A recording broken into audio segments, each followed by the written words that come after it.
competition. Paid labor beats slave labor. And once the numbers changed, the more... So it's all a business. Oh my God, dog. Yo, the fabric of human nature, dog, is built off of business principle, dog. What the fuck is... What are we realizing arguments here, started dog? winning. In the same vein... Oh.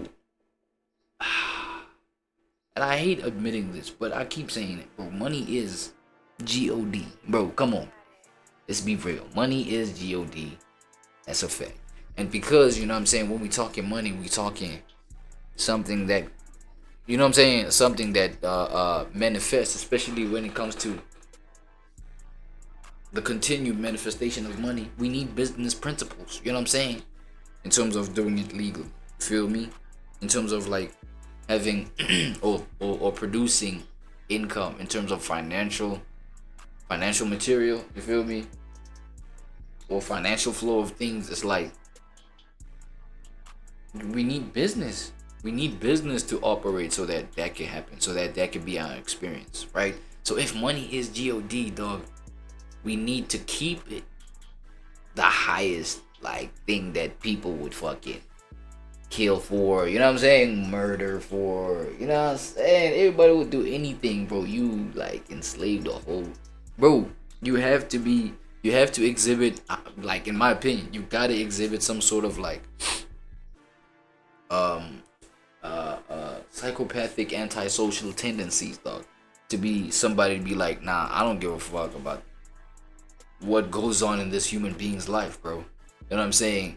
The difference between them being the type of slave that you took care of, because obviously there's a bright side to that, there's like a dope side to that, that the slave can like latch onto on some, nah, at least master giving me roof over my head, at least master giving, you know what I'm saying, all this clothes to wear and all, you know what I'm saying, and you know what I mean, like all this protection, all that, you know what I'm saying. The difference between that and now telling the slave, oh, now you're free, you know what I'm saying, was business sense. It just didn't make business sense to keep this nigga in here now, you know what I'm saying. And then now you dissect, you know what I'm saying, having a free slave, you feel me, somebody that you can just like pay a salary, have them believe that they free, they can go do whatever they need to do, establish their own family, you feel me, in the way that they can out there, versus being my slave in my yard and in my fields. And you know what I'm saying, it's like, yo, now look at that whole thing that I just broke down from the slave's point of view. This nigga tell himself, oh man, you know what I'm saying, bless God, yo, this God that I always had faith in just changed my life. No, what changed your life is your master's decision to be like, no, you know what, I want to compete in making this money like more efficiently. The fabric of human, you know what I'm saying, development, bro, is all a business plan. That's crazy. Okay, I don't know, maybe a whole bunch of y'all have been like tapped into this type of revelation, bro. Like, I'm today years old, like just piecing this together, but oh, that's so deep, bro. That's so deep, bro. I don't know how to feel about humanity going forward, bro. I can't lie to you. We can't minimize the moral stances. Damn. Look at the United States. No other country ended slavery the way America did, by killing each other by the thousands. About 600,000 people died in the Civil War. That's roughly equal to every other American war in history combined. Entire cities were leveled. And underneath it all was a fight over slavery.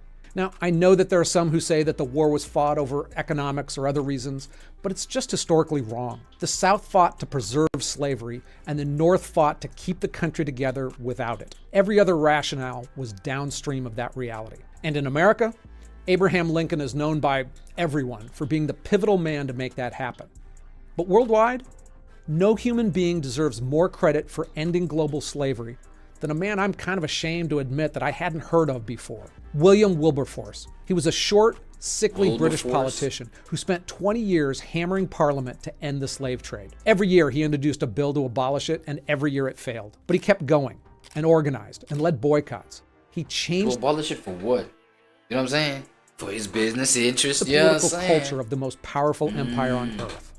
When slavery was officially... Maximum output, minimum output, maximum input. Outlawed across the British Empire in 1833, Wilberforce died 3 days later. He didn't free every slave, but he shifted the global norm. What had been a near universal institution became, for the first time in history, morally radioactive. And one early tool he used was essentially a viral image. Abolitionists had printed a cutaway drawing of the slave ship Brooks, a simple black and white engraving showing 454 enslaved Africans packed below deck like cargo, row after row of bodies laid out in perfect, horrifying symmetry. Yo. It was distributed in pamphlets, newspapers, and passed around homes and churches across the country. For the first time, ordinary Britons could see what the Atlantic slave trade looked like in brutal detail. And it worked. Within months, Parliament received Britain's first mass petition against the trade. Over 100,000 people signed it, a huge amount of people for that era. It helped abolition become a political movement. And when that movement became law, Britain implemented its new crusade around the world with force. Now, before completely banning slavery, Parliament first passed the Slave Trade Act, banning the buying and selling of slaves across the British Empire. British ships could no longer transport slaves, and British merchants could no longer profit from it. It struck a serious blow to the transatlantic slave trade. And the Royal Navy launched the West Africa Squadron, a permanent patrol mission designed to hunt down illegal slave ships along the African coast. For nearly 60 years, the squadron chased smugglers, boarded vessels, and liberated captured Africans mid-journey. It wasn't easy. Slave ships were fast, and the West African coastline is massive. But over that time, they seized over 1,600 slave ships and freed more than 150,000 Africans. In the process, about 1,500 British soldiers died. And it wasn't cheap either. At times, the squadron absorbed up to half of the entire Royal Navy's operating budget. So at the height of its global power, Britain, an empire built on maritime supremacy, devoted half its naval resources to stopping the very trade it had once run. Now, they had some self-interest going on here as well, because abolition didn't just clear Britain's conscience, it also extended its influence. By patrolling African waters, Britain strengthened its naval dominance in the Atlantic. It countered French, Spanish, and Portuguese rivals, and it built diplomatic leverage over other nations. Here's an example of how it worked. In the mid-1800s, Cuba and Brazil were still major slave economies, but their lifelines depended on transatlantic imports, and Britain was choking off that supply. The Navy captured slave ships bound for both, and British diplomats pressured both governments. Eventually, both nations caved. Now, would that have happened without British pressure? Yes, but likely years later. Abolition in Latin America didn't spring from mass revolts or internal religious campaigns. It came from external force, and that force came from Britain. Again, Britain's leadership on abolition wasn't purely altruistic, but when morality, money, and muscle aligned, it was effective. By the mid-1800s, the same system that had once seemed eternal was suddenly under siege, militarily, diplomatically, and morally. By 1900, legal slavery had disappeared from almost every modern country. But it didn't disappear everywhere. In fact, Mauritania didn't officially outlaw slavery until 1981 and didn't criminalize it until 2007. And there are good reasons to believe it still exists in reality. So yes, Exactly. Britain profited hugely from slavery, but more than any... That's what I actually wanted to just touch on real quick when I was talking about at the end of the video and whatnot. Look, quick question. Look, I see the title of the video right here, right? The real reason slavery died. I feel like, let's be clear on some shit. You feel what I'm saying? Especially if you have a mind that functions, a mind that is normally healthy. You know what I'm saying? Healthy. You feel me? Like a hygienically. I'm cooking. A hygienically clean mind that's not contaminated by whatever, mainstream propaganda or weak ass narratives, you know what I'm saying, would have you believe. Quick question. The title of the video is the real reason why slavery died. Did it die? That's my quick question. Did it really die? I feel like, as a concept or as a as law, you feel me, as political law and shit like that, yes, it may have been done away with in some sense, but as reality to some extent, to certain extents of reality, you know what I'm saying, in the sense of reality, has slavery really died? Nah, it just took forms in other ways, bro. what I'm saying? Come on, bro. It's like, you feel? It's like now, really, even the whole 9 to 5 type shit, like grinding like that, like needing people to come and help you, like with your whole vision. You know what I'm saying? While compensating them for like compromising on theirs. You feel me? Just to like help you out. But you know what I'm saying? People build visions off of helping other people. You know what I'm saying? Build their visions. Or visions that they've already established, of which I feel like today, like now, if we look at it in that sense, you know what I'm saying, it's God at work. It's the work of God. It's like, you feel me? But somebody would like really, I feel like somebody who was created, was designed to have their own thing going, to have their own vision flowing. You feel me? You deserve to be the you feel me, like the neighbor that has the people to help you build your vision. Because I ain't gonna lie, I'm not all the way ignorant, bro. Don't see me wearing all goofies. You know what I'm saying? You see, it's all cobwebs, you know what I'm saying? It's all echoes when I be talking out here. You know what I'm saying? We gonna be cool though one day though, but it's like, bro, I be cooking sometimes. You feel me? Don't see all this and think, you know what I'm saying, I'm all the way ignorant. Look, I do believe there are people that know that they are born to serve other people. You feel me? And that is okay, all the way okay. We can't all be billionaires. That's number one, impossible. Number two, obviously it's reality that not everybody wants to have every fucking thing. You feel me? So it's like in terms of money and material, you feel me? Some people are just like good with serving others, and that literally, it leaves them fuzzy inside. It gives them purpose. It gives them a reason to keep doing it. You know what I'm saying? So in that sense, it's like, yes, that's why it keeps happening.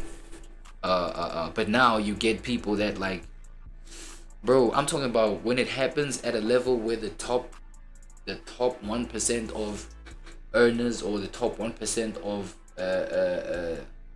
attainers of the material reality. You feel me? Like somebody like the Gates family,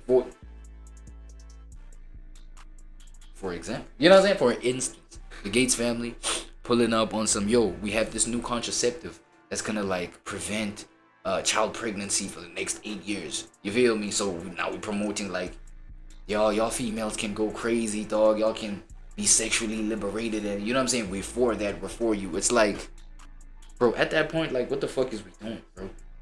You feel what I'm saying? You become some sort of slave, because not some sort of slave master in a new form. You feel me? Because now somebody's literally willing to be on your dick. You know what I'm saying? Because of what you can offer them. I feel like just that as a seed, just that in itself, somebody willing to discard parts of themselves just to you know, help you fulfill your desires and your wishes while compromising their own shit that they got going. That's where slavery is. And I feel like taking advantage of that is where it all starts. Because, you know what I'm saying, I actually wanted to make a point about like new age colonialism. You feel me? Because in the Window 39, bro, I shared that shit. You feel me? And that colonialism, that new age, new form colonialism is the new form of slavery. You know what I'm saying? Do your homework. Check out S1W40, the B-side. You know what I'm saying? To see that shit. I spoke about the Gates people. You feel me? So yeah, just to, you feel me? It's just a new form of this shit, dog. It's nothing to it, really. Now, I don't know how y'all feel about that shit. Y'all go ahead, leave y'all comments and all that, you know? And slavery just couldn't keep up. Reason and faith reframed the entire picture. Resistance rose and profits shrank. And Britain, of all nations, threw its weight behind a global rule change. All of that made slavery unprofitable on multiple levels, and the system broke. Some scientists say the same thing is happening with humanity at large, and that we're headed for extinction.